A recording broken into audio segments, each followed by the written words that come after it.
ও সুফিয়া এদিকে সেদিকে ঘুরে বেড়াচ্ছে। আমির হামজা রাদিয়াল্লাহু তাআলা আনহু, সুফিয়ার ভাই, আমার রাসূলুল্লাহর চাচা ভাই জানা আমার হযরতে আমির হামজা রাদিয়াল্লাহু তাআলা আনহু শিকার করার জন্য গেছিলেন, শিকার করে বেড়াচ্ছিলেন।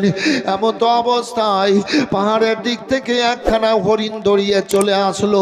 আমির হামজা রাদিয়াল্লাহু তাআলা আনহু এবার ভেবে নিলেন এই তো শিকার পেয়ে গেলাম হরিণ, এবার তীর মারবেন, শিকার করবেন। আল্লাহ হরিণের জবান খুলে দিলেন। হরিণ এবার মানুষের ভাষায় কথা বলে, আরবি ভাষায়। ও গো আমির হামজা, আমাকে আপনি তীর মারিয়েন না, শিকার করিয়েন না। মক্কাতে একটা বড় ঘটনা ঘটে গেছে, কাবাতে বড় ঘটনা ঘটেছে। শুনুন গো, আপনি আমাকে না মেরে তাড়াতাড়ি যান। আর আপনার ভাতিজাকে দেখেন, ভাতিজাকে মেরেছে আবু জাহেল, আর মাথা পেটে দিয়ে গেছে, রক্ত বন্ধ হয় না। কি হবে জানেন না, এ খবর বলে দিল হরিণ। এবার যেমন বলে দিল, আমির হামজা রাদিয়াল্লাহু তাআলা এবার সব সামান রেখে দিয়ে দ্রুত গতিতে কাবার দিকে আসতে লাগলেন। এবার দেখতে পেলেন রাস্তায় বন সুফিয়া, এ শরীরে রক্ত, কি ব্যাপার বল? বলে ও ভাই, কাবাতে বড় ঘটনা ঘটেছে, ভাতিজা মুহাম্মদ সাল্লামকে আবু জাহেল মেরেছে, রক্ত বন্ধ হয় না, রক্ত বন্ধ হয় না। আল্লাহর নবী সাল্লাল্লাহু আলাইহি ওয়াসাল্লাম কিন্তু দাঁড়িয়ে দাঁড়িয়ে কাঁদতেছিলেন। ভাই জানা আমার, গোটা শরীর রক্তে রক্তাক্ত হয়েছিল। আমির হামজা রাদিয়াল্লাহু তাআলা আনহু এবার আল্লাহর নবীর কাছে পৌঁছায় গেলেন। তখন আমির হামজা ঈমান আনেননি, আমির হামজা কালমা পড়েননি। তখন আবু জাহেলদের দলের লোক ছিলেন, ও বেরাদার আবু লাহাবদের দলের লোক ছিলেন, ইসলামের ছায়ার তলে তখন যাননি। তবু তো চাচার ভাতিজা আমির হামজা বলেন, ভাতিজা তোমার চাচা আমি আমির হামজা এসেছি, চোখ খোলো। আল্লাহর হাবিব সাল্লাল্লাহু আলাইহি সাল্লাম চোখ মোবারক খুললেন। ও চাচা জান, আপনি এসেছেন, আমি কোনো কথা বলিনি, অন্যায় করিনি, আমাকে মেরেছে পাথর এইভাবে। হযরত আমির হামজা বলেন, বলো বলো ভাতিজা, কে মেরেছে, কে মেরেছে বলো, আমি বংশ ধ্বংস করব, আমি তাকে তরবারি দিয়ে দুই খণ্ড করব, আমি ঘর বাড়িতে আগুন লাগাবো, আমি নাম নেশান রাখবো না, বলো। আল্লাহর নবী আমার বলেন, চাচা গো, আল্লাহু রাব্বুল আলামিন আমাকে দুনিয়ায় রহমতের ভান্ডার নবী, মায়ার নবী, দয়ার নবী করে পাঠিয়েছেন। চাচা যান, আমি ক্ষমা করে দিয়েছি, আপনিও ক্ষমা করে দেন। জোরে বলবেন না, আর একটু মহব্বতে বলবেন না। খুব সুন্দর মজলিস ভাই বাবু, খুব সুন্দর মজলিস। আমরা চাচা গো,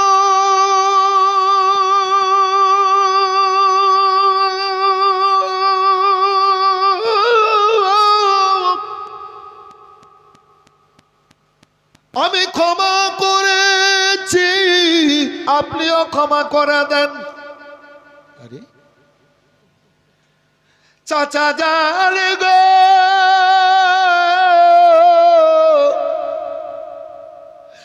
আমার আব্বা নেই, মা নেই, আজকে আমার হাত ধরে বুকে লাগে জখম জায়গাটায় হাত দেবে। চাচা জান, আজকে আমাকে বুকে নেওয়ার যখন জায়গায় হাত দেওয়ার গে, আপনি চাচা যখন এসেছেন বলছেন, ও গো চাচা জানি, আমাকে বুকে জড়িয়ে নিয়ে ওই যখন জায়গাতে হাত দিয়ে একবার কালমা তাওহীদ খানা পড়ে যদি ফু দিয়ে দেন, এটা আমার জন্য ও শুধু হয়ে যাবে। সুবহানাল্লাহ, সুবহানাল্লাহ। কালমা তাওহীদ খানা পড়ে একবার যদি ফু দিয়ে দেন, তো এটাই আমার জন্য ওষুধ হয়ে যাবে চাচা, ওষুধ হয়ে যাবে। আরে এত সুন্দর কথা, বসো আমি আসছি। কালমা পড়েননি তখন আমির হামজা, ইসলাম ধর্ম গ্রহণ করেননি, তবে চাচার ভাতিজা তো। এদিকে যেমন চাচা ভাতিজা এবং অপর দিকে দুধ ভাই, নবী আর আমিরে হামজা নিজের চাচা দুধ ভাই, বুঝে নিলেন ব্যাপারটা? চাচা ভাতিজাতে আবার দুধ ভাই, মানে সাউবিয়া বলে একটা মেয়ে, ওই মেয়ে নবী যখন দুনিয়াতে আসেন তো দুধ পান করিয়েছিলেন। আর এই সাউবিয়া আমিরে হামজা রাদিয়াল্লাহু তাআলা আনহুকে দুধ পান করিয়েছিলেন। তো দুধের দিক দিয়ে দুধ ভাই, কিন্তু নিজের চাচা ভাতিজে। এত সুন্দর কথা। বসো, আসছি। আবু জাহেলেরা খুব খুশি মানাচ্ছিল, মুহাম্মদ সাল্লাল্লাহু আলাইহি ওয়াসাল্লাম মরে যাবে, আর বাঁচবে না, এই তো মেরেজি, রক্ত বন্ধ হচ্ছে না, খবর পৌঁছাচ্ছে। আমিরে হামজা গেলেন।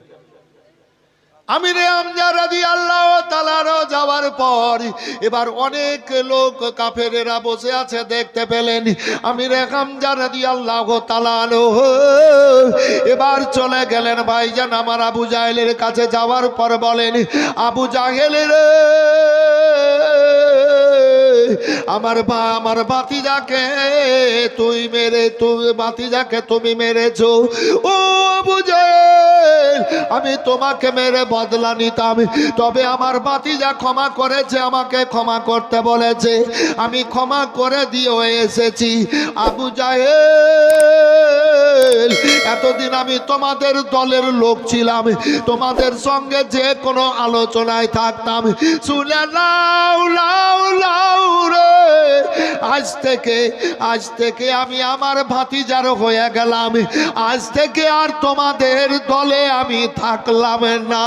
সুবহানাল্লাহ, নারায়ে তাকবীর, নারায়ে রিসালাত, মাসলাকে আলা হযরত দ্বীন ইসলাম, ভান্ডারা দুর্গাপুর গ্রামবাসী, জালসা কমিটি। আজ থেকে আমি আর তোমাদের দলে থাকলাম না, আজ থেকে আমার ভাতিজা মোহাম্মদের দলে চলে গেলাম। এ বেরাদার, আমিরে হামজা রাদিয়াল্লাহু তাআলা আনহু আমার রাসূলুল্লাহর কাছে চলে আসলেন, বলে ভাতিজা তুমি চোখ খোলো, আমাকে কালমা পড়িয়ে তোমার ছায়ার তলে করে লাও, তোমার চাদরের নিচে করে লাও। আমার রাসূলুল্লাহ চাচা আমিরে হামজাকে বুকে নিয়ে কেঁদে কেঁদে বলেন, চাচা যান, আজ আমাকে বুকে নেওয়ার কেউ ছিল না, আপনি আজ আমাকে আমার বুকে আপনি কালমা পড়ে ইসলাম ধর্ম গ্রহণ করলেন, আমার যত ব্যথা বেদনা যন্ত্রণা ছিল সব দূর হয়ে গেল। সুবহানাল্লাহ, বেশ সব দূর হয়ে গেল চাচা, সব দূর হয়ে গেল। বলেন তো সুবহানাল্লাহ। আর একটু মোহাব্বত, আর একটু জোরে হাত উঠিয়ে বলেন ইয়া রাসূলুল্লাহ। এই আমার গায়ে চানা পড়ে যায়, আমার তালে তালে পড়ে চালিয়ে এরকম করতে যায় আর মাথায় পড়ে যাবে এইভাবে। তাও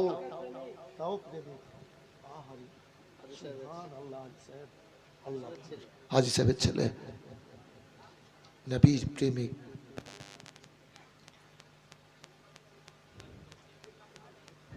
আস্তে কথা বলবে না তো। দেখেন না, হাতির কান হিলেছে, দেখেন হাতির কান, হাতির কান। না না দাদা, একটু ব্যাপারও আছে, হাতির কান হিলানো একটু ব্যাপার আছে। এই মা, বাচ্চারা আছে তো, বাচ্চাদেরকে হাওয়া করতে হবে না তো অক্সিজেন। আর ছেলেদেরও দোষ আছে, এই কমিটির লোকেরও দোষ আছে, এইটাও বলতে হবে। এদের দিকে ফ্যান দিলে তো ওদের দিকে দিলে না। ও গুদুর লেগে, জি জি, না না দাদা, ও এইটাই গুদুর করছে কি, ও পাখা এনেছে তো আমি আনিনি, তো ভুল করেছি। জি, তো এই কালকে ফ্যান গেলে ওইদিকে দুটা দিয়েন তো, কালকে ফ্যান দিবেন তো, 4টা কালকে ফ্যান বাড়িয়ে দিবেন। জি দেবে ইনশাআল্লাহ, কালকে দেবে। না না, কমিটি ভালো, এলাকার লোক ভালো, খাওয়া দাওয়া ভালো, যে বাড়িটাতে এখানকার মেয়েরাও টাকা দিচ্ছে, তাই নাকি? এই মেয়ে লোক এখানকার এত সুন্দর, এইটা রেকর্ড আমার 36 বছর জালসা জীবনীতে কোনো জায়গাতে কোনোদিন শুনিনি। আমি শুনলাম এই বরান্দা দুর্গাপুরে হ্যাঁ না ওইটা বলা যাবে না, ওইটা ইউটিউবে উঠে যাবে। না না ওইটা ইউটিউবে উঠে যাবে, গোটা দুনিয়া তখন বরান্দা দুর্গাপুর ভান্ডারা বলা যাবে। জি, তো খিচখিচি বলা যাবে না। আপনি বলছেন তো ভুলিয়ে নিলে। জি বেরাদার, তো খুব সুন্দর পরিবেশ। এবং আমি আর একটা ভালো খবর পেয়েছি যে আপনারা বলেন কি আমি মৌলানাকে খাওয়াবো, আমি মৌলানাকে খাওয়াবো, আমি মৌলানাকে খাওয়াবো, নাকি বাবু? খুব ভালো জিনিস, খুব ভালো লক্ষণ। এবং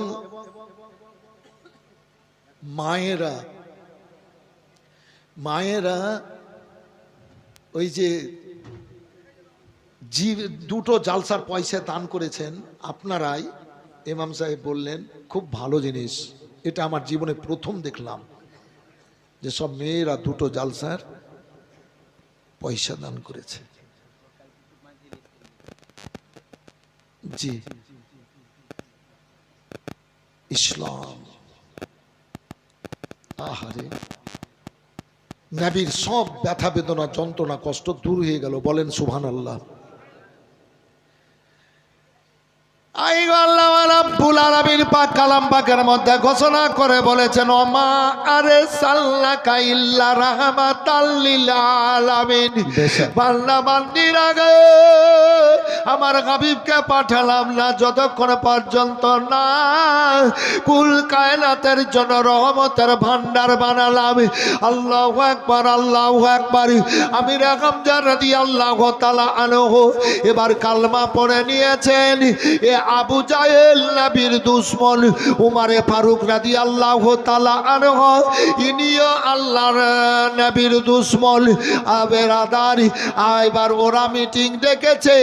আবু জাহেলেরা মিটিং ডাকার পর এবার আবু জাহেল বলে, শোনো, ওই মুহাম্মদ সাল্লাল্লাহু আলাইহি সাল্লামকে কে দুই খণ্ড করে আনবা, চার মোবারকটা আমার কাছে জমা করবা। কেউ যেন সাহস করে আর বলতে পারছে না। হাইরাতে ওমরে ফারুক রাদিয়াল্লাহু তাআলা আনহুর মনের মধ্যে কিছু জেগেছে।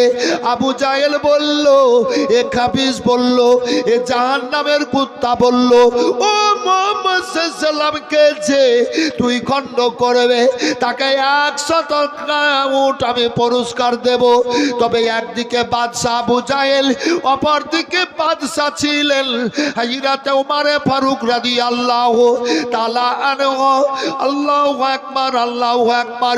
তিনার মতো জোরদার শক্তিওয়ালা লোক ওই সময়ে আর দ্বিতীয় কেউ ছিল না। হাইটে লম্বা চওড়া এত ছিলেন গো, তিনার মতো লম্বা কেউ আর দ্বিতীয় ছিল না। সুবহানাল্লাহ। এত আল্লাহ দেহ তাকত তাল করেছিলেন। হাজরাত ওমর ফারুক রাদিয়াল্লাহু তাআলা ঈমান আনার পর নবীর সঙ্গে যখন কোনো সময় যেতেন, তো বড় বড় পাহাড়, তো 1 কিলোমিটার 2 কিলোমিটার 3 কিলোমিটার 4 কিলোমিটার নাকি ভাই, পাহাড় উঁচু উঁচু। তো ওমর ফারুক রাদিয়াল্লাহু তাআলা নবীকে নিয়ে যেতেন। তো ওমর ফারুক রাদিয়াল্লাহু তাআলা একবার পাহাড়ের চূড়ার দিকে দেখছেন, মানে মটকার দিকে, মাথার দিকে, আর নবীর দিকে একবার দেখতেন। এইরকম বারবার দেখছেন। জি, তো রাসূলুল্লাহ বলছেন, উমর তুমি একবার পাহাড়ের দিকে দেখছো, আমার দিকে দেখছো, ব্যাপারটা কি? বলে, ইয়া রাসূলুল্লাহ, আমি দেখছি এজন্য মনে হচ্ছে যেন মনে নয়, বাস্তবে আপনি পাহাড় চাইতে উঁচু। সুবহানাল্লাহ। বেশ, পাহাড় চাইতেও আপনি উঁচু। ঠিক আছে। উমরে ফারুক রাদিয়াল্লাহু তাআলা আনহু যখন নবীকে কোনো গাছের পার্শ্বে দিয়ে নিয়ে যেতেন, তো গাছ তো বড় বড় লম্বা লম্বা গাছ, তো একবার গাছের দিকে দেখতেন উমরে ফারুক রাদিয়াল্লাহু তাআলা আনহু, আর একবার রাসূলুল্লাহর দিকে দেখতেন। নবী বলেন, এইভাবে কেন দেখছো উমর? বলে, ইয়া রাসূলুল্লাহ, আপনি গাছের চাইতেও বেশি উঁচু। মানে নবীর সমান মর্যাদাওয়ালা উঁচু দুনিয়াতে দ্বিতীয় কেউ ছিল না। বলেন সুবহানাল্লাহ। সুবহানাল্লাহ। তো উমারে ফারুক রাদিয়াল্লাহু তাআলা আনহু মনে মনে বলছেন আমি দায়িত্বটা নিই। এই আবু জাহেল বললো 100টা উট দেব পুরস্কার, যে মুহাম্মদ সাল্লাল্লাহু আলাইহি ওয়াসাল্লামকে মারবে, 2 খণ্ড করবে। তো উমারে ফারুক রাদিয়াল্লাহু তাআলা আনহু নবী দুশমন, কালমা পড়েননি। তো উমারে ফারুক রাদিয়াল্লাহু তাআলা আনহু দাঁড়িয়ে গেলেন, দিয়ে বলেন আমি মুহাম্মদ সাল্লাল্লাহু আলাইহি ওয়াসাল্লামকে 2 খণ্ড করে এনে দিব। এই মা, এই শুনেন, চাই মেয়েটা থাকেন না, আমি এনে দিব। খুশি হয়ে গেল আবু জাহেল, বাহ, আজ কিন্তু উপায় নাই, উমার দায়িত্ব নিয়েছে। আল্লাহ রাব্বুল আলামিনের হাবিব সাল্লাল্লাহু আলাইহি ওয়াসাল্লাম গায়েবের সংবাদদাতা নবী এবার জেনে গেছেন আবু জাহেল মিটিং এ ডেকে এলান করেছিল উমার আমাকে জবা করার জন্য আসছে। আল্লাহর নবী আল্লাহর রাসূল আল্লাহর কাছে দোয়া করেন, মাবুদ এই বিপদের সময় তুমি আবু জাহেলকে কবুল করো, না হয় উমারকে কবুল করো। সুবহানাল্লাহ বেশক। দুইটার মধ্যে একটাকে কবুল করো, হয় আবু জাহেলকে হেদায়েত দাও, না উমারকে কবুল করে নাও। তবে আবু জাহেলের দিকে মনটা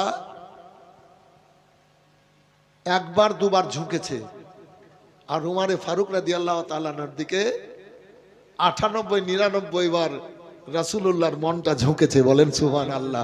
আবু জাহেল মারার জন্য বলেছে উমারে ফারুক রাদিয়াল্লাহু তাআলা যে আল্লাহ উমারকে কবুল করো, আল্লাহ উমারকে কবুল করো।